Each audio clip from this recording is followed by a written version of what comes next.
François Bon, Balzac, roman. Je vous parle depuis la montagne Balzac. Et encore, elle n'arrête pas de grossir. Et il faut le vertige. Il faut le vertige pour commencer. On va la pousser un petit peu.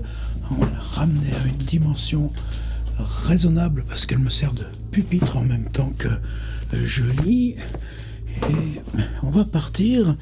Un texte que je vais négliger, mais c'est comme ça, on explore, et à mesure qu'on explore, on pose des questions, peut-être qu'il nous en... si lui-même nous en pose.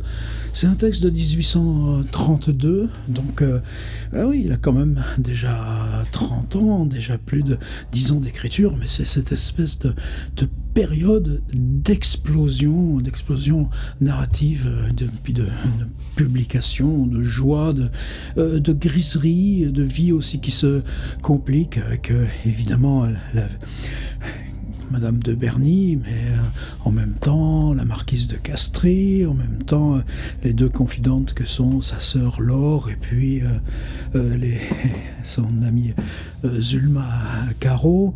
Et bien là, une histoire, alors c'est dans la Revue de Paris, évidemment il lui faut de l'argent, il va en tirer 100 francs. Et ça s'appelle Le Message. Alors le Message, c'est une histoire courte, et peut-être que moi c'est ça tout d'un coup là, qui était la question. C'est-à-dire, tu prends les éléments qui sont ceux de toujours. Tu as l'amoureux, la dame mariée à un monsieur plus vieux que lui, il y a toujours un chanoine qui est là comme confident, il y aura un enfant, une petite fille, et puis il y aura le narrateur. Le narrateur au sens propre, vous savez, il emploie souvent l'expression « un voyageur ». Le narrateur sera un voyageur, sans autre détermination. Et puis, vous avez cette sauce, vous mettez tout dans la marmite, mais vous sortez le lys dans la vallée. Et d'ailleurs, il y a des points communs entre la petite nouvelle de 12 pages et puis le lys dans la vallée qui est énorme. C'est-à-dire, tu prends les ingrédients et tu t'aperçois que ça donne quelque chose d'extrêmement compact. Toi tu es prêt, tu es en train d'écrire, ça doit être écrit en 2 jours, ou ébauché un matin et puis fini dans la nuit. C'est comme ça que ça se passe, c'est du tout prêt. Et même là, relisant cette histoire, Le Message, j'avais l'impression que tout d'un coup ce qu'on inventait c'était Maupassant. C'est-à-dire qu'on est pile dans le format de Maupassant et on est pile dans la technique d'écriture de Maupassant. C'est qu'il rentrait chez lui, après il y avait le ministère, il ne devait pas y mettre beaucoup d'énergie un après-midi. Ensuite, il y avait les soirées mondaines, les salons. Pour lui, il est extrêmement attaché à ça. Et puis, il revenait chez lui vers 22h30. Et puis, à minuit, il y avait le coursier du Gaulois qui passait ramasser la copie. Et chaque jour, il y avait livraison du texte. Et là, on se retrouve pile dans le format Maupassant, et avec une histoire que j'ai relue là, en me disant, mais si je me disais que c'était pas Balzac, avec ce gros pesanteur, ce gros battoir et tout ça, qui venait de nous écrire ça, parce qu'évidemment on est en plein dans l'année 1830, il invente rien du point de vue des ingrédients, mais en se disant, et si c'était Maupassant qui nous avait fait ce truc-là, comment on le lirait, et si, par exemple, tu te projettes dans Maupassant, plof, là, tu fais un petit saut d'un demi-siècle, 50 ans, et tu regardes et tu dis, ouais, mais si tu le prenais comme des personnages modernes qui jouaient une pièce de théâtre un peu surannée, mais que à l'intérieur de ces types qui accomplissent des choses un petit peu archétypes, en tant que là, cet adultère de famille campagnarde et tout à fait archétype, mais il y a la même chose aussi, cet isolement là des maisons de campagne en province qu'on retrouvera aussi chez Tchekhov, autre admirateur de Balzac. Une logique, d'ailleurs, tout l'été j'ai relu Tchekhov. Et en se disant, là, si c'est Maupassant qui avait écrit ça pour faire une espèce de jeu un peu décalé, anachronique par rapport à son propre temps, et tout d'un coup, elle se met à vibrer. Alors pour moi, c'est ça l'idée, c'est-à-dire que tu prends les dés narratifs, les mêmes ingrédients, tu les joues, et ça peut faire gros comme le lys dans la vallée. Et puis tu les joues, et puis zut là, dans son idée, l'amant, le jeune héros, un genre de petit Lucien de Rubempré avant la lettre, il est mignon tout plein, eh ben il meurt. Mais si tu fais mourir le héros à la 2e page, eh ben l'histoire, elle fait cette taille. Et Balzac, il en est pas content. Alors il l'intègre, alors il y a des trucs, il a au début, bien avant l'idée là, que ça se rassemble dans la comédie humaine, il appelle ça, mais ça c'est d'époque aussi, ils sont pleins à faire ça, causerie du soir. Alors dans les causeries du soir, chacun à son tour va donner une histoire. Ça donnera par exemple la Grande Bretèche, quand ce sera le tour de Bianchon de raconter, ça va donner la muse du département, non, une fille d'Ève ou la grenadière, enfin vous voyez, toute cette gamme là, d'histoires plus ou moins brèves, et le message, eh bien, il rassemble ça dans une... Alors ça va s'appeler le Conseil, ce sera 3 histoires qui vont dire les dangers de l'adultère, pour que la morale soit sauve. En attendant, c'est quoi l'intérêt narratif ? C'est justement d'aller à l'endroit où tu es en plein dans ce déni de la vertu et de la morale, même si la religion gagnera toujours à la fin. Ça, avec Balzac, il n'y a pas de problème. Mais ça n'empêche pas que justement, dans une histoire brève, ces personnages soient extrêmement aigus, extrêmement complexes, sinon le message, ça ne marcherait pas. Donc, alors il intègre ça dans un ensemble de textes qui va s'appeler le Conseil. Et puis, évidemment, ça ne lui plaît pas, il n'y a pas de nécessité interne. Donc, quelques années après, il reprend le message, tout cru, sans presque rien changer, et il va être dans les scènes de la vie privée. Alors, scène de la vie privée, pour une histoire qui fait 12 pages, mais qu'est-ce que ça veut dire à côté de monuments comme Goriot, comme Cousin Ponce, comme Cousine Bette c'est Balzac. Et le prendre par ses contradictions, je crois que c'est là justement ce qui nous va être, ce qui va nous permettre là de le faire émerger à sa table d'écriture. Alors pourquoi moi aussi là ce qui m'attache à ce message avec un petit peu d'affection, bien d'abord ça se passe en diligence. Une fois de plus, c'est-à-dire qu'il y a le Balzac qui travaille à sa table, il y a le Balzac qui trouve des exils chez les Ulma-Caro, à Saché, pour écrire au calme. Ce sont ces grandes périodes là de profonde gestation ou production, mais on sait presque rien sur ça. Et puis, entre les temps, il y a Balzac qui navigue, j'allais dire Balzac qui Balzac. Oui, qu'est-ce que ça veut dire le verbe balzaquer ? Ça veut dire aller le plus vite possible dans plein d'endroits le plus éloignés possible pour des histoires invraisemblables. Conquérir Madame Anska en étant un. Et là, c'est très troublant. C'est-à-dire, nous voilà dans un texte écrit et publié en janvier 1832, payé 100 francs dans la Revue de Paris, refourgué plus ou moins vers 5-6 ans après, et repris encore en 1844, là, pour faire tenir le grand édifice, mais avec ce tout petit truc inséré. Là. Vous en souvenez-vous du message ? Ne vous inquiétez pas, d'ici 40 minutes, vous vous en souviendrez pour toujours. Et en juillet 1832, il lui arrive quoi à Balzac ? J'en ai parlé quand on a parlé de l'introduction de Louis Lambert. C'est juste avant Louis Lambert, ça, qu'il écrit le message. Eh bien, il part d'Angoulême, justement de chez Zulma-Caro. Il s'en va par Limoges, sur l'impériale de la Diligence. De Limoges, il s'en va à Lyon, en passant par Thiers, sur l'impériale de la Diligence. Et son but, c'est de Lyon par Grenoble rejoindre Aix-les-Bains, en Savoie, où il y a sa marquise de Castries, qu'il ne lui fera pas grâce de ses amours. Et à Thiers, il va se casser la gueule de la Diligence. Il fera la deuxième partie du voyage, allongé sur le toit, avec un gros pansement sur la jambe. C'est-à-dire, là, tiens, ce serait un truc pour Pierre Bayard, ça. Comment écrire par anticipation quelque chose qui va vous arriver quelques mois plus tard, puisque ce jeune héros dont le narrateur nous décrit la mort par accident dès la 2e page du livre, condamnant ainsi son texte à une brièveté incroyable. Il s'en va justement rejoindre son amante à Moulins, comme le fera Balzac d'Angoulême pour rejoindre la marquise de Castries à Aix-les-Bains, avec cette différence que si Balzac lui-même a pris plusieurs fois la diligence pour Moulins, c'est que Madame de Berny avait une campagne dans le coin. Oui, c'est tout ça qui s'en va. Alors, une fois de plus, j'ai ressorti mon quarto, il n'est jamais loin ces temps-ci. Nouvelles et contes, tome 1, tome 2, c'est une exceptionnelle réussite des quartos du temps d'Antoine Jacotet. C'est un projet mené par Isabelle Tournier. Elle signe comme ça. En tout cas, édition établie, présentée et annotée par Isabelle Tournier, qui présente un Balzac totalement distinct de la comédie humaine, puisque tous les textes sont par ordre chronologique, et qu'il ne s'agit pas des romans, mais justement de ces textes que je dirais charnières, ces textes cassures, ces textes... Allez, le message, 12 pages, on est parti. J'ai toujours eu le désir de raconter une histoire simple et vraie. Ah bon ?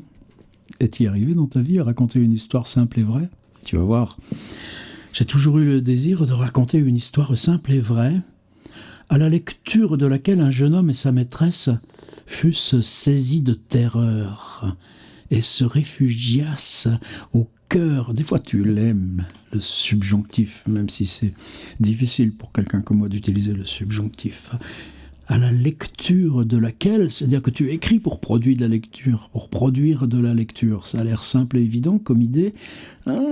Justement, c'est une adresse, mais pour qu'elle soit reçue collectivement par le jeune homme et sa maîtresse. Qu'est-ce que ça induit pour l'écriture ? À la lecture de laquelle un jeune homme et sa maîtresse fussent saisis de terreur et se réfugiassent au cœur l'un de l'autre, comme deux enfants qui se serrent en rencontrant un serpent sur le bord d'un bois. En voilà d'une image. Au risque de diminuer l'intérêt de ma narration ou de passer pour un fat, je commence par annoncer le but de mon récit. Et comme j'ai joué un rôle dans ce drame presque vulgaire, j'ai joué un rôle, oui, mais est-ce qu'il s'agit d'Honoré de Balzac, ce personnage qui est le narrateur ? Ça, on ne nous le dit pas. Là encore, on est dans la mise en scène, dans la scénographie du récit. Et comme j'ai joué un rôle dans ce drame presque vulgaire, s'il manque d'effet, la faute en sera certes à la vérité historique et à moi. Car il y a des choses vraies, souverainement ennuyeuses. Le talent consiste à bien choisir. Quand je vous parlais d'ingrédients et d'archétypes, peu importe les ingrédients, c'est ce que vous allez en faire qui fera l'histoire. Et vous voyez déjà qu'avec ces deux brefs paragraphes d'introduction, déjà, nous, comment on est happé là, on est dans le théâtre, on n'est plus dans soi-même devant un livre.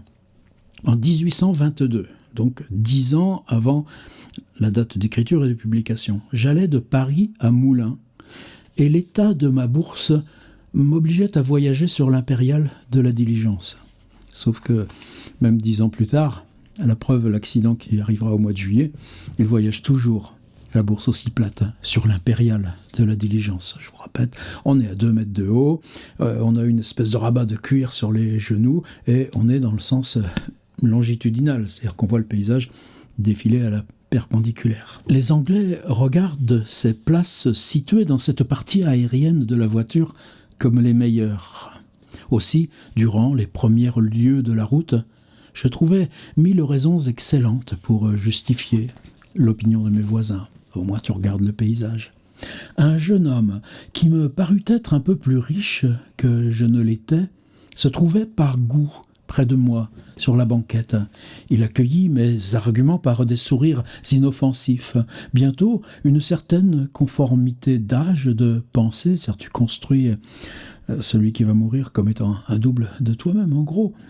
Notre amour mutuel pour le grand air, pour les riches aspects des pays que nous découvrions à mesure que la lourde voiture avançait, tu vois comment tu refabriques le chemin. Comment elle avance la diligence, tu croirais presque entendre le mouvement des chevaux. Notre amour mutuel pour le grand air, pour les riches aspects des pays que nous découvrions à mesure que la lourde voiture avançait, puis je ne sais quelle attraction magnétique impossible à expliquer firent naître en nous cette espèce d'intimité momentanée à laquelle les voyageurs, ce mot voyageur, que Proust reprendra à Balzac, à laquelle les voyageurs s'abandonnent avec d'autant plus de complaisance. Je veux entendre les chevaux là-dedans. Et ils y sont à condition là de s'abandonnent avec d'autant plus de complaisance que ce sentiment éphémère paraît devoir cesser promptement, n'engager à rien, rien à inventer. C'est comme ça que se construit la phrase. Elle se construit comme ça, parce que lui-même, quand il est là, est-ce qu'il a besoin de relire, d'avancer laborieusement d'un mot à l'autre ? Non. C'est à un moment, tu bascules. Puis après, t'arrêtes et tu pars rejoindre tes amantes en diligence. Nous n'avions pas fait 30 lieues que nous parlions des femmes et de l'amour, ce que je vous dis. Avec toutes les précautions oratoires voulues en semblable occurrence, il fut bientôt question de nos maîtresses. Jeunes tous deux, nous n'en étions encore l'un et l'autre qu'à la femme d'un certain âge. Balzac, Madame de Berny, 22 ans de plus que lui. C'est-à-dire à la femme qui se trouve entre 35 et 40 ans. Oh, un poète qui nous eût écouté de Montargis à je ne sais plus quel poste, regardez sur Google Maps, vous le trouverez le chemin, aurait recueilli des expressions bien enflammées, des portraits ravissants et de bien douces confidences. Nos regards encore rougissants, nos craintes pudiques, nos interjections silencieuses étaient empreints d'une éloquence dont je n'ai plus jamais retrouvé le charme naïf. Sans doute, il faut rester jeune pour comprendre la jeunesse. Alors, nous nous comprîmes à merveille sur tous les points essentiels de la passion. Tu vois, t'entends beaucoup moins les chevaux de la diligence. On a quelque chose d'autre. On entend le rythme passer à celui de la conversation. Et d'abord, nous avions commencé à poser en fait et en principe qu'il n'y avait rien de plus sot au monde qu'un acte de naissance, que bien des femmes de 40 ans étaient plus jeunes que certaines femmes à 20, et qu'elles n'avaient réellement que l'âge qu'elles paraissaient avoir. Puis, nous ne mettions pas de terme à notre amour. Nous nagions dans un océan sans bornes. Et il faut toujours qu'il sait qui va le lire, son histoire. Hein. Il y a quand même toujours faire attention. Hein. Enfin, après avoir fait nos maîtresses jeunes, charmantes, dévouées, comtesses, pleines de goût, spirituelles, fines, après leur avoir donné de jolis pieds, une peau satinée et même doucement parfumée, nous nous avouâmes, lui, que Madame une telle avait 38 ans, et moi, de mon côté, que j'adorais une quadragénaire. Là-dessus, délivrés l'un et l'autre d'une espèce de crainte vague, nous reprîmes de plus belle en nous trouvant confrères en amour, et ce fut à qui de nous deux accuserait le plus de sentiments. Vous voyez que ce qu'on installe, c'est la conversation. Est-ce qu'on a dit quoi que ce soit du type à qui il parle, le narrateur, sinon qu'il est une sorte de double du narrateur? Non, même pas besoin. L'un avait fait une fois 200 lieues pour voir sa maîtresse pendant 1 heure. Les voyages en Suisse pour retrouver Madame de Hanska à Neuchâtel ou à Bienne, ou à Vienne. L'autre avait risqué de passer pour un loup et d'être fusillé dans un parc pour se trouver à un rendez-vous nocturne. S'il y a du plaisir à se rappeler des dangers passés, il y a aussi bien des délices à se souvenir de plaisirs évanouis. C'est jouir 2 fois. La comtesse de mon ami avait fumé un cigare pour lui plaire. La mienne ne passait pas un jour sans m'écrire ou me voir. La sienne était venue demeurer chez lui pendant 3 jours au risque de se perdre. La mienne avait fait encore mieux, ou pis, si vous voulez. Du reste, nos maris, Alors évidemment, là, vous allez voir tout du long, là, dans les 12 pages au total, le comique ne sera jamais loin sous la surface. C'est le comique qui fait avaler le côté tragique. Nos maris adoraient leurs femmes, ils vivaient esclaves d'un charme puissant, et plus niais que l'ordonnance ne le porte. Ils ne nous faisaient tout juste de péril que ce qu'il en fallait pour augmenter nos plaisirs. Oh, comme le vent emportait vite nos paroles et nos douces risées. Autant n'emporte le vent. En arrivant à Pouilly, toujours Google Maps si vous voulez suivre la route, j'examinais sérieusement la personne de mon nouvel ami. Ah, il était temps. Et certes, je crus facilement qu'il devait être très sérieusement aimé. Figurez-vous, un jeune homme de taille moyenne, mais très bien proportionné, ayant une figure heureuse et pleine d'expression. Ses cheveux étaient noirs et ses yeux bleus.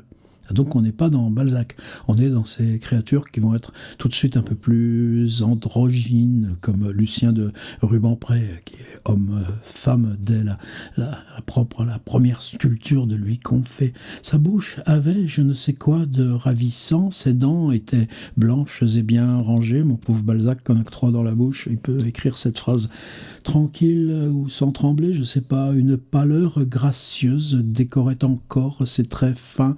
Alors là, évidemment, on peut toujours dire, Balzac, il faut supporter, faut que tu supportes. Une pâleur gracieuse décorait encore ses traits fins. Bon, c'est Balzac, c'est pas... t'achètes comme ça, t'achètes la banane, t'achètes la peau de banane avec, et puis après t'enlèves la peau et tu manges le reste. Qu'est-ce que je raconte là? Et un léger cercle de bistre cernait ses yeux comme s'il eût été convalescent. Ça par contre, quand tu sors de maladie, combien de fois on a ça? Prenez L'homme des foules d'Edgar Poe, tiens, pour aller voir. Tu sors d'un temps de relégation, d'un temps où toi-même et ton corps, il y a forcément une autre durée, une inactivité, la maladie de la mort, ou comme s'il eût été convalescent. Ajoutez à cela qu'il paraissait très instruit, qu'il était fort spirituel, qu'il avait des mains blanches bien modelées, soignées comme devaient l'être celles d'une jolie femme, et vous n'aurez pas de peine à m'accorder que mon compagnon pouvait faire honneur à une comtesse. Et il y en a des comtesses dans Maupassant. Cherchez le mot comtesse dans votre Maupassant numérique et vous retrouverez tout le fil de ces petites comtesses, il y en a qui sont adorables. Enfin, plus d'une jeune fille l'eût envié pour mari, car il était vicomte et possédait environ 12 à 15 000 livres de rente, sans compter les espérances, tandis que mon Balzac, il n'en fera pas beaucoup des héritages. À une lieue de Pouilly, la diligence versa. Bon, événement. Et là, il suffit de rien. À une lieue de Pouilly, la diligence versa. Action. Mon malheureux camarade trouva plus sûr de s'élancer sur le bord d'un champ fraîchement labouré, au lieu de se cramponner comme je le fis à la banquette et de suivre le mouvement de la diligence. Il prit mal son élan, ou glissa, car je ne sais comment l'accident eut lieu, mais il fut écrasé par la voiture sous laquelle il tomba. Nous le transportâmes dans une maison de paysans. Ça a pris 3 lignes. Alors, est-ce que ces 3 lignes, elles auraient pu être, nous, aujourd'hui, par exemple, on commencerait par ça. À l'image, ça se renverse, le type, lui qui s'accroche, et puis l'autre qui, hop là, il essaye de s'éjecter. Ça rate. Et ensuite, tu raconterais ça en flashback. Non, là, t'arrives là, et... Mais on a pris 3 lignes. Et pourtant, c'est ces 3 lignes qui déterminent tout. Il prit mal son élan ou glissa, car je ne sais comment. L'accident eut lieu, ça va tellement vite que tu peux même pas le dire. Mais il fut écrasé par la voiture sous laquelle il tomba. Nous le transportâmes dans une maison de paysans. À travers les gémissements que lui arrachaient d'atroces douleurs, c'est ce qui est beau chez Balzac, c'est toujours... Là, on va être au plus cru du réel pendant quelques lignes. Mais cette distance, t'apprécies l'air et le paysage, tu parles d'amour, et puis tout d'un coup, c'est constamment, tu changes de distance par rapport au statut de réalité inclus dans le texte qui, lui, pourtant, est continu. Ça, crois-moi, c'est pas n'importe qui. C'est le leçon que nous, on a à apprendre. À travers les gémissements que lui arrachaient d'atroces douleurs, il put me léguer un de ces soins auxquels les derniers vœux d'un mourant, c'est maintenant qu'il meurt, ça y est, tu vois. On est passé de l'accident à la mort, auquel les derniers vœux d'un mourant donnent un caractère sacré. Au milieu de son agonie, le pauvre enfant se tourmentait avec toute la candeur dont on est souvent victime à son âge, de la peine que ressentirait sa maîtresse si elle apprenait brusquement sa mort par un journal. Alors il me pria d'aller moi-même la lui annoncer. Puis il me fit chercher une clé suspendue à un ruban qu'il portait en sautoir sur la poitrine. Je la trouvais à moitié enfoncée dans sa chair. Et tu vois, c'est pas la question de la crudité. Souvent, moi-même, il y a quelques années, tu simplifies toujours quand tu dois enseigner ou tout ça. Je dis toujours, Balzac, c'est toujours le chant comme ça, puis vient Rimbaud qui te met, l'horizon de la ville, et puis tu chopes une ornière. Non, là, tu changes de focale. Et quel scandale de changer ainsi de focale en pleine continuité. Ben oui, mais justement, on est dans le récit de l'accident. Le récit de l'accident permet ce... Et qu'est-ce qui change quand tu changes de focale? C'est comment tu touches le corps. Et c'est ça aussi Balzac. Je reprends un peu plus haut. Au milieu de son agonie, le pauvre enfant se tourmentait. Si je fais ça, on va pas avoir 12 pages, on va en avoir 25. Une fois. Je leur ferai plus après. Le pauvre enfant se tourmentait avec toute la candeur dont on est souvent victime à son âge, de la peine que ressentirait sa maîtresse. Moi je meurs. Mais oui, mais si elle apprenait brusquement sa mort par un journal. Alors il me pria. Je vous en prie, mon ami, il meurt le mec.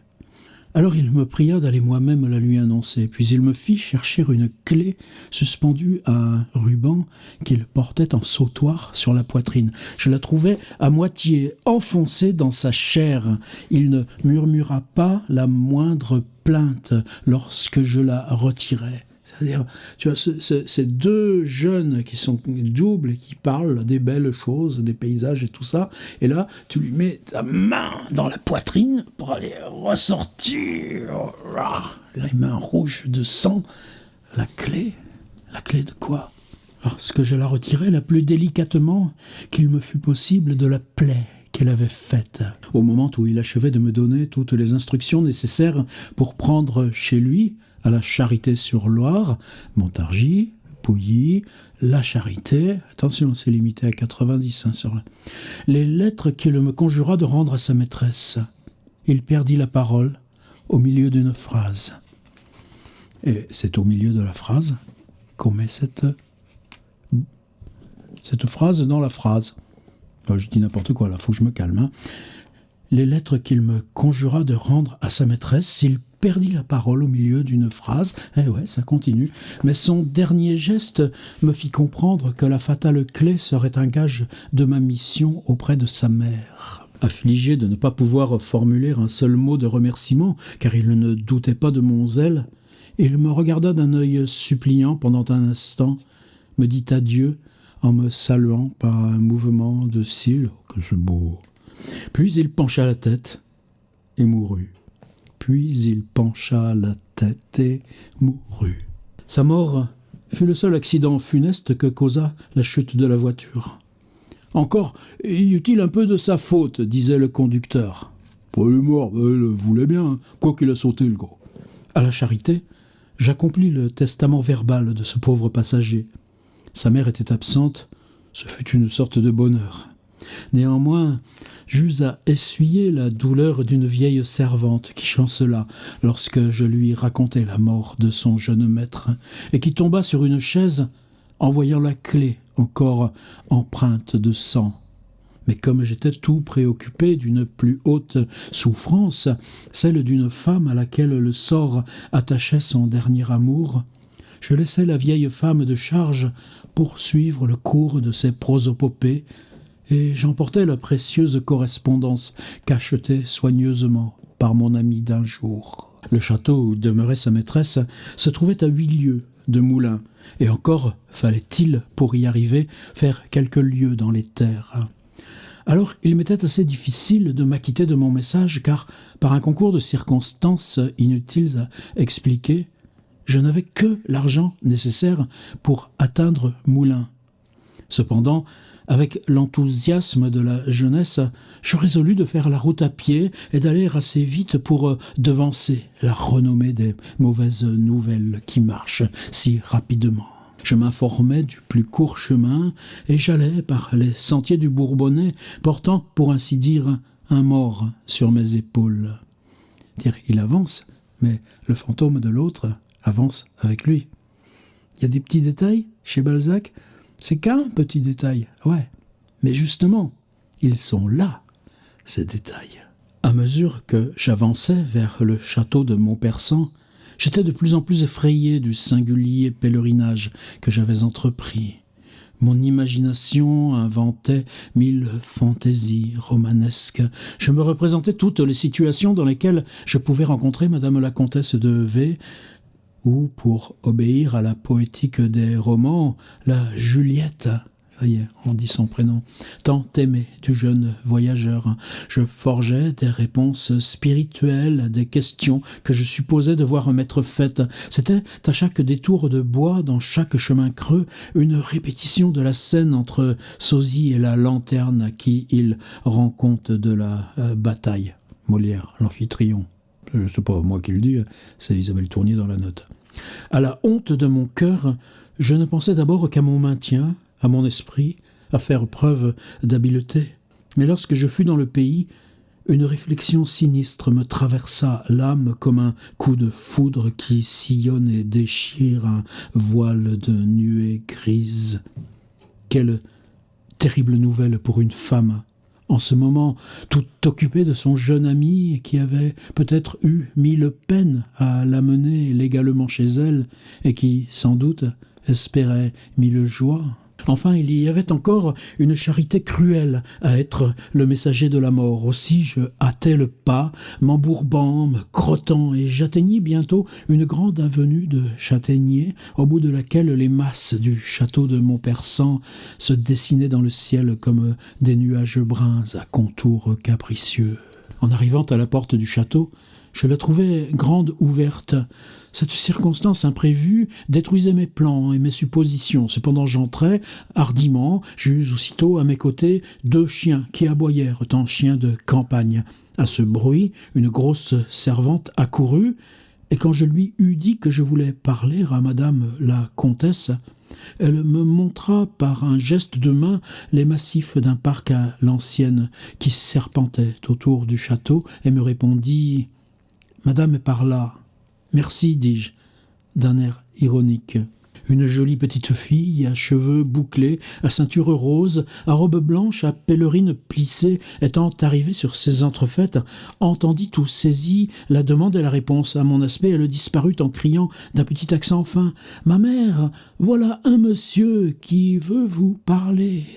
Et moi, de suivre, à travers les détours des allées, les sauts et les bonds de la pèlerine blanche qui, semblable à un feu follet, me montrait le chemin suivi par la petite fille.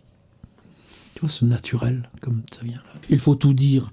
Au dernier buisson de l'avenue, j'avais rehaussé mon col, brossé mon mauvais chapeau et mon pantalon avec les parements de mon habit avec ses manches et les manches l'une par l'autre, puis je l'avais boutonné soigneusement pour monter le drap des revers toujours neufs. Enfin, j'avais fait descendre mon pantalon sur mes bottes frottées dans l'herbe. Grâce à cette toilette de Gascon, Gascon c'est le d'Artagnan de Dumas, j'espérais ne pas être pris pour l'ambulant de la sous-préfecture.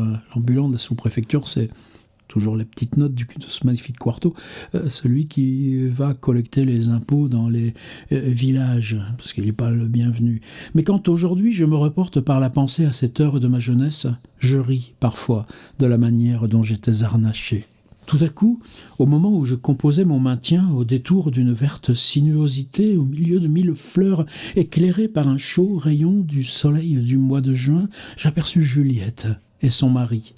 La jolie petite fille tenait sa mère par la main, et il était facile de s'apercevoir que la comtesse avait hâté le pas en entendant la phrase ambiguë de son enfant.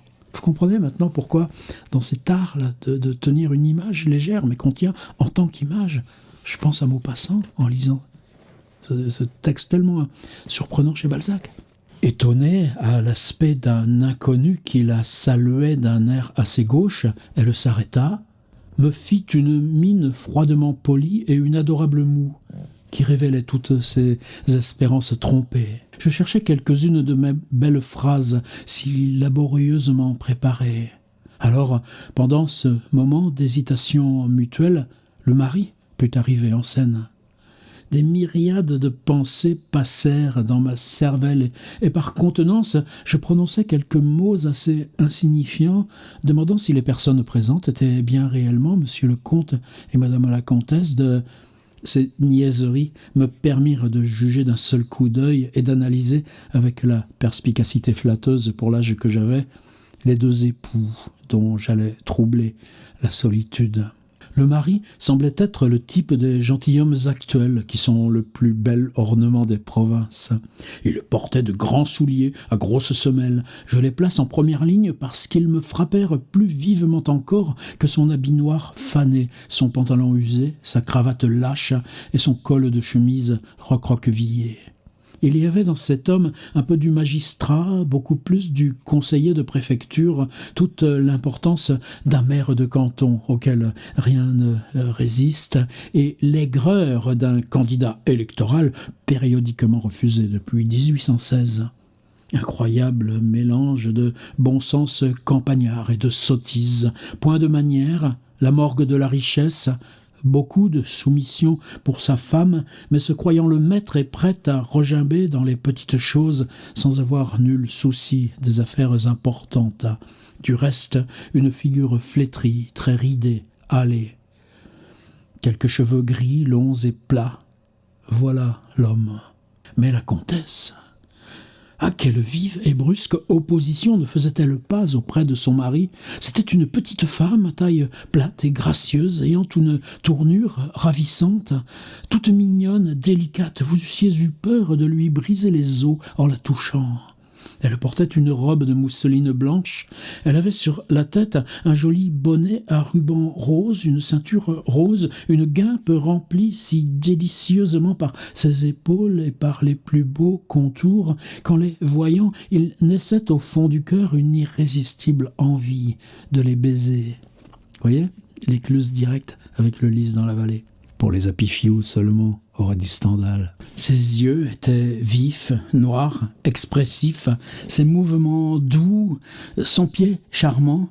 Un vieil homme à bonne fortune ne lui eût pas donné plus de 30 années, tant il y avait de jeunesse dans son front et dans les détails les plus fragiles de sa tête. Quant au caractère, elle me parut tenir tout à la fois de la comtesse de Lignolles et de la marquise de B. Bon, ça n'a pas d'importance, ces références, puisqu'elles sont là pour intervenir en tant que connivence là avec le lecteur. Deux types de femmes toujours frais dans la mémoire d'un jeune homme quand il a lu Faublas. Les amours du chevalier de Faublas, roman libertin de Louvet de Couvray, dont le héros était pris autant de la comtesse de Lignolles que la marquise de B. Ô coquin de Louvet de Couvray, 1760-1797, mort à 37 ans, merci. Le quarto. Je pénétrai tout à coup dans les secrets de ce ménage et pris une résolution diplomatique digne d'un vieil ambassadeur. Ce fut peut-être la seule fois de ma vie que j'eus du tact et que je compris en quoi consistait l'adresse des courtisans ou des gens du monde. Depuis ces jours d'insouciance, j'ai eu trop à combattre pour distiller les moindres actes de la vie et ne rien faire qu'en accomplissant les cadences de l'étiquette et du bon ton qui sèchent les émotions les plus généreuses. Monsieur le comte, je voudrais vous parler en particulier, dis-je au mari d'un air mystérieux, en faisant quelques pas en arrière. Il me suivit. Juliette nous laissa seuls avec la négligence d'une femme certaine d'apprendre les secrets de son mari au moment où elle le veut. Alors je racontai brièvement au comte la mort de mon compagnon de voyage. L'effet que cette nouvelle produisit sur lui me prouva qu'il portait une affection assez vive à son jeune collaborateur. Et cette découverte me donna la hardiesse de répondre ainsi dans le dialogue qui s'ensuivit entre nous deux. « Ma femme va être au désespoir, s'écria-t-il. Je serai obligé de prendre bien des précautions pour l'instruire de ce malheureux événement. Monsieur, en m'adressant d'abord à vous, lui dis-je, j'ai rempli un devoir. Je ne voulais pas m'acquitter de la mission dont un inconnu m'a chargé auprès de madame la comtesse sans vous en prévenir. Mais il m'a confié une espèce de fidéicommis honorable, un secret dont je n'ai pas le pouvoir de disposer. D'après la haute idée qu'il m'a donnée de votre caractère, j'ai pensé que vous ne vous opposeriez pas à ce que j'accomplisse ces derniers vœux. Madame la comtesse sera libre de parler. » Le gentilhomme balança très agréablement la tête en entendant son éloge. Il me répondit par un compliment assez entortillé et finit par me laisser le champ libre. Nous revînmes sur nos pas. En ce moment, la cloche annonça le dîner. Je fus invité à le partager. Et comme nous étions graves et silencieux, Juliette nous examina furtivement. Étrangement surprise en voyant son mari prendre un prétexte frivole pour nous procurer un tête-à-tête, elle s'arrêta en me lançant un de ces coups d'œil qui n'est donné qu'aux femmes de jeter. Il y avait dans son regard toute la curiosité permise à une femme qui voit un étranger tomber chez elle comme des nus. Il y avait toutes les interrogations que méritait ma mise, ma jeunesse et ma physionomie.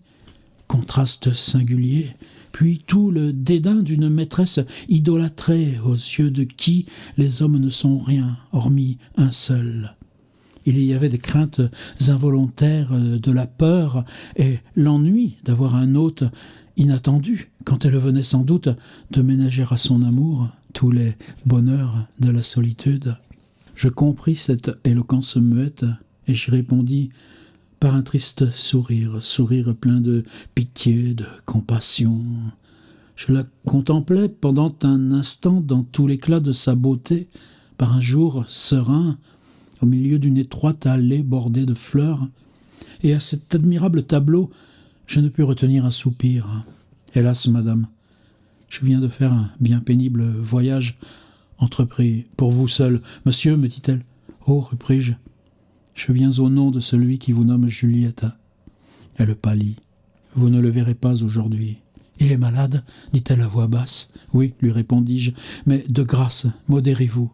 Je suis chargé par lui de quelques secrets qui vous concernent. Et croyez que jamais messager ne sera ni plus discret ni plus dévoué. Qu'y a-t-il ? S'il ne vous aimait plus ? » « Oh, cela est impossible !» s'écria-t-elle, laissant échapper un léger sourire qui n'était rien moins que franc. Tout à coup, elle ressentit une sorte de frisson, me jeta un regard fauve et prompt, rougit, et me dit « Il est vivant !» Grand Dieu, quel mot terrible ! J'étais trop jeune pour en soutenir l'accent. Je ne répondis pas et regardais cette malheureuse femme d'un air hébété. « Monsieur, monsieur !» s'écria-t-elle. « Une réponse, oui, madame. » « Cela est-il vrai ? Dites-moi la vérité, je puis l'entendre, dites. Toute douleur sera moindre que mon incertitude. » Je répondis par 2 larmes que m'arrachèrent les étranges accents dont ces phrases furent accompagnées. Et là, tu comprends, c'est ça, la poésie de Balzac, mine de rien. Tout d'un coup, on est dans ces rythmes relativement brefs, et tout d'un coup, je répondis par 2 larmes que m'arrachèrent les étranges accents dont ces phrases furent accompagnées. 2 relatives, une emboîtée dans l'autre, et est-ce que vous avez à dire d'un souffle, parce qu'il n'y a pas d'appui sur une ponctuation interne, c'est-à-dire que tout d'un coup tu reprends pied là dans cette espèce de grand tapis roulant. Je répondis par 2 larmes que m'arrachèrent les étranges accents dont ces phrases furent accompagnées. Elle s'appuya sur un arbre et jetant un faible cri, « Madame, lui dis-je, voici votre mari. Est-ce que j'ai un mari ?» Et à ce mot, elle s'enfuit et disparut. « Eh bien, le dîner refroidit !» s'écria le comte. « Venez, monsieur. » Là-dessus, je suivis le maître de la maison, qui me conduisit dans une salle à manger où je vis un repas servi avec tout le luxe auquel les tables parisiennes nous ont accoutumés. Il y avait 5 couverts, ceux des 2 époux et celui de la petite fille, le mien qui devait être le sien. Le dernier était celui d'un chanoine de Saint-Denis, lequel, les grâces dites, demanda « Où donc est ma nièce ?» « Oh, elle va venir, » répondit le comte qui, après nous avoir servi avec empressement le potage, s'en donna une très ample assiété et l'expédia merveilleusement vite. Très ample, assiété, hiatus, et l'expédia 3 merveilleusement 5 vite. Ah ouais, c'est comme ça, la langue française. C'est du Beethoven ? C'est du Beethoven. « Oh, mon neveu, s'écria le chanoine, si votre femme était là, vous seriez plus raisonnable. »« Papa se fera mal, dit la petite fille d'un air malin.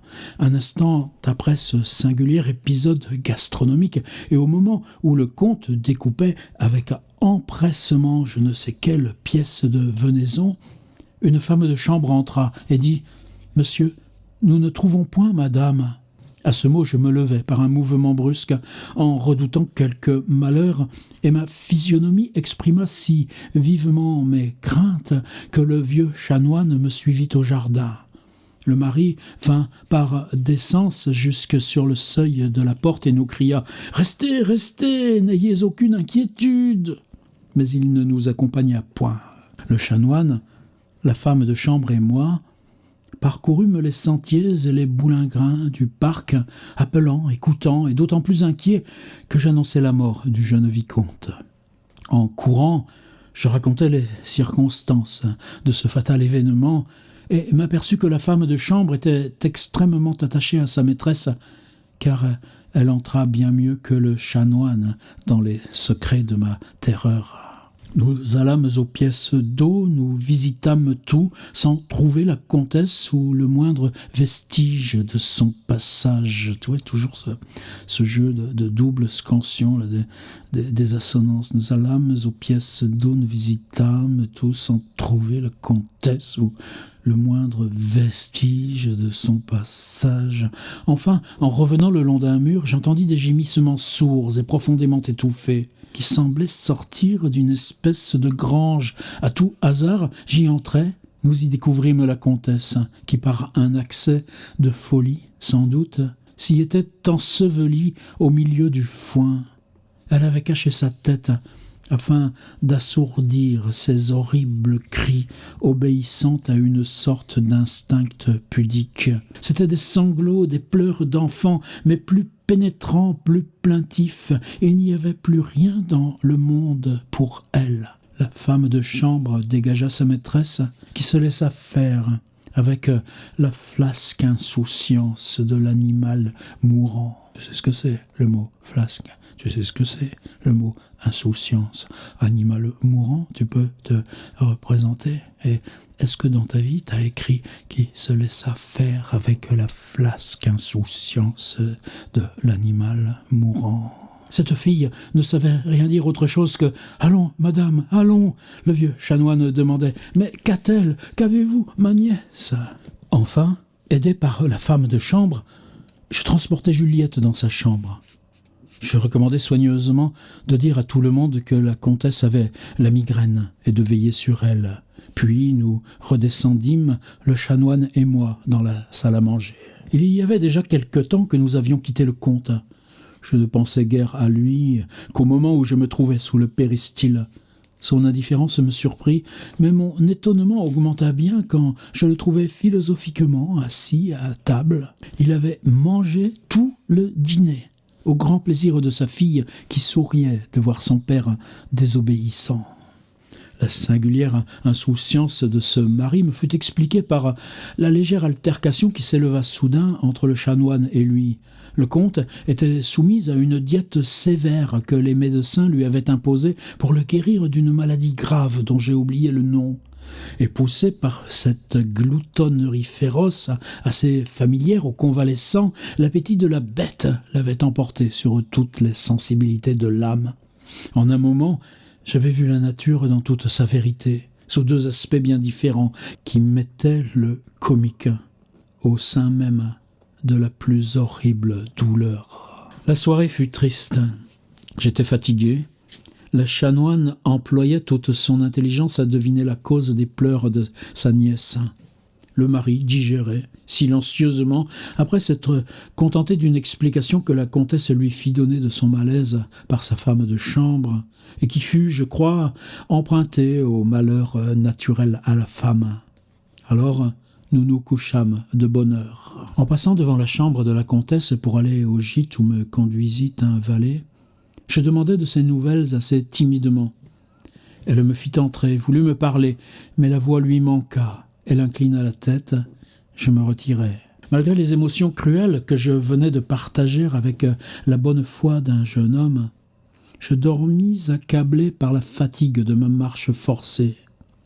À une heure avancée de la nuit, je fus réveillé par les aigres bruissements que produisirent les anneaux de mes rideaux. Vous savez, ces lits avec un ciel de lit et puis des rideaux sur tringles dans lesquels tu t'enfermes. Il y en a anneaux, par exemple. Je fus réveillé par les aigres bruissements que produisirent les anneaux de mes rideaux violemment tirés sur leurs tringles de fer. Là, vous avez vu, je fais du ralenti. Ça tient, Balzac au ralenti? Ça tient. On remet, tchac, tu réappuies, vitesse normale. À une heure avancée de la nuit, je fus réveillé par les aigres bruissements que produisirent les anneaux. Tu vois, il y a un autre truc. Est-ce que travailler avec des mots longs, des mots de 4 ou 5 syllabes, pensez à comment Flaubert parle de la phrase canaille de Montesquieu, pensez à comment, par l'anglais, nous sommes tellement mangés du dedans aussi par ces phrases, lisez Michael Connell, avec ces phrases qui sont faites que de monosyllabes, I got it.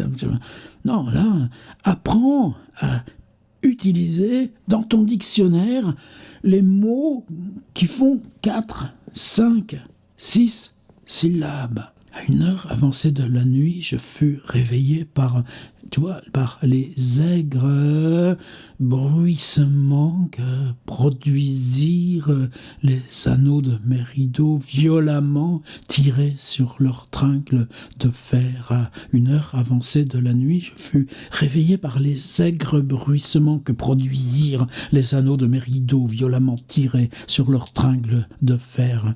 Je vis la comtesse assise sur le pied de mon lit et recevant toute la lumière d'une lampe posée sur ma table. « Est-ce bien vrai, monsieur ?» me dit-elle. « Je ne sais comment je puis vivre après la secousse que j'ai reçue. Mais en ce moment, j'éprouve du calme. Je veux tout apprendre. »« Quel calme ?» me dis-je, en apercevant quelques mèches de cheveux blancs qui tranchaient sur la couleur brune de sa chevelure, en entendant les sons gutturaux de sa voix, en restant stupéfait des ravages dont témoignaient ses traits. Elle était pâle comme une feuille dépouillée de la teinte jaune imprimée par l'automne aux feuilles qui tombent. Elle était pâle comme une feuille dépouillée de la teinte jaune imprimée par l'automne aux feuilles qui tombent. Ses yeux rouges et gonflés avaient perdu toute leur beauté. Il ne réfléchissait qu'une amère et profonde douleur. Vous eussiez dit un nuage gris, là où naguère pétillait le soleil. Je lui redis simplement, sans trop appuyer sur certaines circonstances trop douloureuses pour elle, l'événement rapide qui l'avait privé de son ami. Je lui racontais la première journée de notre voyage, si remplie par les souvenirs de notre amour. Elle ne pleura point. Elle écoutait avec avidité, la tête penchée vers moi, comme un médecin zélé qui épie un mal. Saisissant un moment où elle me parut avoir entièrement ouvert son cœur aux souffrances et vouloir se plonger dans son malheur avec toute l'ardeur que donne la première fièvre du désespoir, je lui parlai des craintes qui agitèrent le pauvre mourant et lui dis comment et pourquoi il m'avait chargé de ce fatal message. Quand ses yeux se séchèrent sous le feu sombre qui vint des plus profondes régions de l'âme, Elle put pâlir encore, et lorsque je lui tendis les lettres que je gardais sous mon oreiller, elle les prit machinalement, et puis elle tressaillit violemment, et me dit d'une voix creuse, et moi qui brûlais les siennes, « Je n'ai rien de lui, rien, rien !» Et là, j'exagère pas, c'est ça. Et moi qui brûlais les siennes, point d'exclamation, 3 points. Je n'ai rien de lui, point d'exclamation, 3 points. Rien, point d'exclamation, rien, point d'exclamation, 3 points. Elle se frappa fortement au front. « Madame, lui dis-je. » Elle me regarda par un mouvement convulsif. « J'ai coupé sur sa tête, continuai-je, une mèche de cheveux que voici. » Et je lui présentai ce dernier, cet incorruptible lambeau de celui qu'elle aimait. Ah, si vous aviez reçu, comme moi, les larmes brûlantes qui tombèrent alors sur mes mains, vous sauriez ce que c'est que la reconnaissance quand elle est si voisine du bienfait. Elle me serra les mains, et d'une voix étouffée, avec un regard brillant de fièvre, un regard où son frêle bonheur rayonnait à travers d'horribles souffrances. « Ah, vous aimez, dit-elle, soyez toujours heureux. Ne perdez pas celle qui vous est chère. » Elle n'acheva pas, elle s'enfuit avec son trésor. Le lendemain, cette scène nocturne, confondue dans mes rêves, me parut être une fiction. Il suffit ça, et puis tout d'un coup, toute l'histoire, tu vois, s'éloigne un petit peu à distance, tu la vois comme à travers un trou de serrure ou une petite miniature, alors que non, c'est pas une fiction, c'est juste, si tu dis par une sorte d'effet que c'est une fiction et elle recule à distance, eh bien, elle va revenir encore plus présente, comme par un élastique, mais cette fois, tu l'auras ramassée, tu auras laissé le temps à ta propre histoire de s'installer comme objet compact dans la réminiscence qu'on va en avoir. Vous vous en souviendrez de Un message, Balzac, 1832. Allez, la fin. Le lendemain, cette scène nocturne, confondue dans mes rêves, me parut être une fiction, et il fallut, pour me convaincre de la douloureuse vérité, que je cherchasse infructueusement les lettres sous mon chevet. Il serait inutile de raconter les événements du lendemain. Je restai plusieurs heures encore avec la Juliette qui m'avait été tant vantée par mon pauvre compagnon de voyage. Et ses moindres paroles, tout me convainquit de la noblesse d'âme, de la délicatesse de sentiment qui en faisait une de ces chères créatures d'amour et de dévouement semées si rares sur cette terre. Le soir, Monsieur me conduisit lui-même jusqu'à Moulins. En y arrivant, il me dit avec une sorte d'embarras, « Monsieur, si ce n'est pas abuser de votre complaisance et agir bien indiscrètement avec un inconnu auquel nous avons déjà des obligations, voudriez-vous avoir la bonté de remettre à Paris, puisque vous y allez, chez monsieur de... j'ai oublié le nom, rue du Sentier, une somme que je lui dois et qu'il m'a prié de lui faire promptement passer. » Volontiers, dis-je. Et dans l'innocence de mon âme, je pris un rouleau de 25 louis, dont je me servis pour revenir à Paris, et que je rendis fidèlement au prétendu correspondant de monsieur de...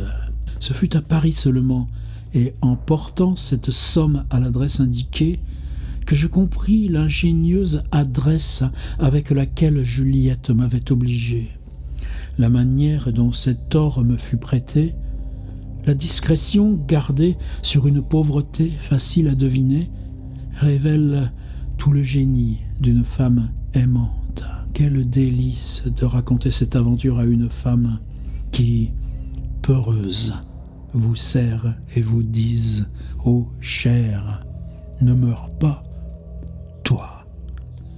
Point d'exclamation, 3 points. Signé de Balzac, son prénom. Balzac, dans l'édition Quarto, récits, nouvelles et contes dans l'ordre chronologique. Un texte de 1832, le message, Maupassant, qui vient à l'intérieur de Balzac et écrit pour lui. Vous êtes d'accord ou pas? Allez la relire maintenant.